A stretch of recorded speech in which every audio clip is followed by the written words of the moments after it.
Now we begin with more updates coming in from the Israel-Gaza Truce. Now, more Gaza hostages were freed on Wednesday, and Israel said that the temporary truce with the Hamas militant group will continue as mediator efforts are ongoing. 10 Israeli hostages arrived back in Israel, and among them 5 women, 3 children and 2 18-year-old men.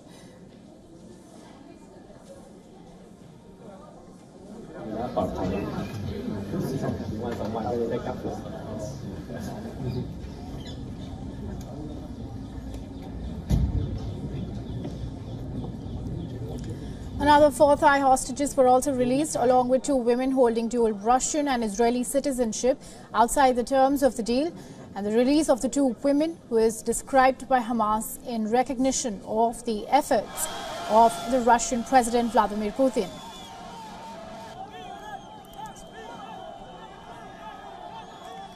In return, according to the Qatari Foreign Ministry, Israel released 30 Palestinians, 14 women and 16 minors. And alongside emotional reunions, there were fresh reminders of the tragic stakes of the conflict.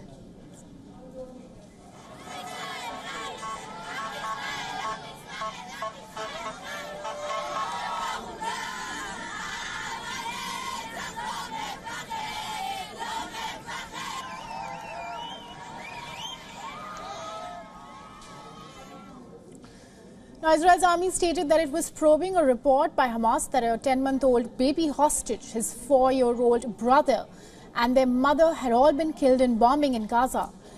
In a statement, it said that it's assessing the accuracy of the information with tensions high. The Palestinian Health Ministry in the West Bank stated that the Israeli army shot and killed an 8-year-old boy and a teenager. And the military said that the troops had responded with live fire after explosive devices had been hurled at them. Now, the World Food Programme has warned Gaza's population faces a high risk of famine if the humanitarian organization is not able to provide continued access to food. The spokesperson for the Hamas-run territory's health ministry also said that the doctors found 5 premature babies dead in Gaza City's Al-Nasser hospital.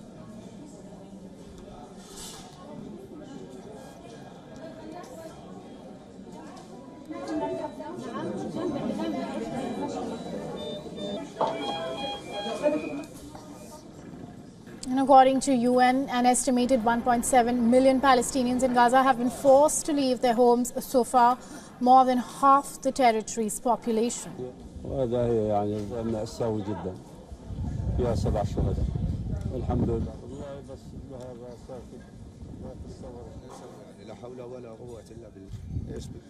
And for more on this, joining us right now live is our correspondent Jody Cohen from the Sheba Medical Center. Jody, now the deadline is extended by an extra day.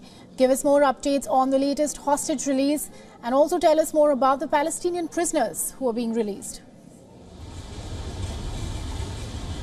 Hi, Aditi. Yes, so on Wednesday night late, we saw 12 Israeli women and teenagers being released, 4 Thai citizens and 2 Russian Israeli women. Now, we saw videos of them being released by Hamas to the Red Cross buses, facing intimidating chants from the crowd. But they were released safely to Israel, and 6 of the women were brought here to the Sheba Medical Center in Ramat Gan, including Raya Rotem, who's the mother of Hila Rotem, who was the 12-year-old girl who was separated a few days ago when she was released, and that was in violation of this agreement. Now, we've heard from Professor Pesach, one of the senior doctors at this hospital, saying that the women have various injuries, but they are on the whole stable, and the priority is really their psychiatric condition.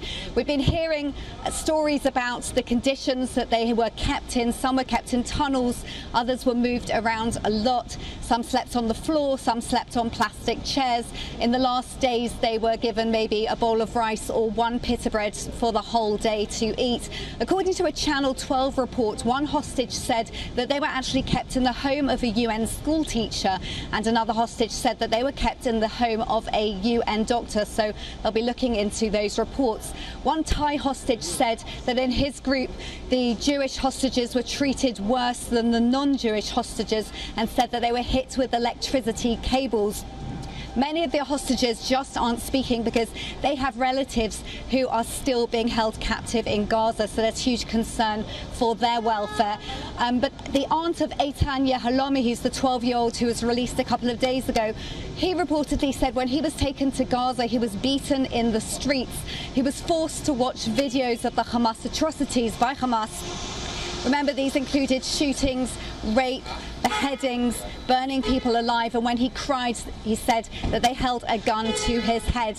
Now, in terms of the Palestinian prisoners, as well as the days, for every day's pause in fighting, we're seeing 10 Israeli hostages released, and we're seeing 30 Palestinian prisoners being released early from prison. Now, they've been imprisoned for involvement in terror activities.